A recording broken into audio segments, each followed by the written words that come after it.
I work in influence marketing, and here are some of the most outrageous rates I've been seeing. It's the middle tier influencers that have between 100 and 300,000 followers who are serving me the most hilarious rates. And so I'll talk you through a few examples and let me know what you think, because I know there's a lot of talk on here about how we don't trust influencers anymore and how we don't like them. And so I've been really looking at engagement rate and looking at how loyal the community is to that influencer. I'm not really looking at follower count anymore as much. I'm looking at engagement rate and engagement on stories and analytics and demographics and locations and things like that to make a more educated decision on who we work with. So let's get into it.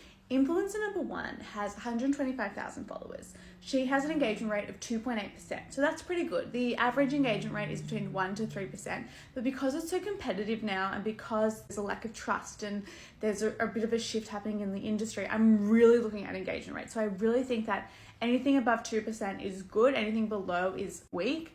And if you can get to 3 or 5 or 8 or 12%, I'm like, okay, there's something going on here in terms of the chokehold that this influencer has over their audience.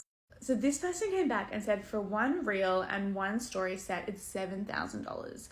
And that is a lot for someone with under 150,000, even under like 250,000 followers. Like that's a lot. For example, someone with 450,000 followers who are talking, we're doing one set of Instagram stories for $2,000. And she's a scientist, author, speaker. She is an authority in that space. She's written a successful book. Like if we want to get a message across from a credible source, this author is going to be the person we do it. And that rate is amazing. And the reason that this person came down on their rate is because the brand alignment's there. There's a long-term partnership that we could potentially move into if this is successful. And it's obviously a nice marriage between the brand and the talent. It's really complementary to both parties.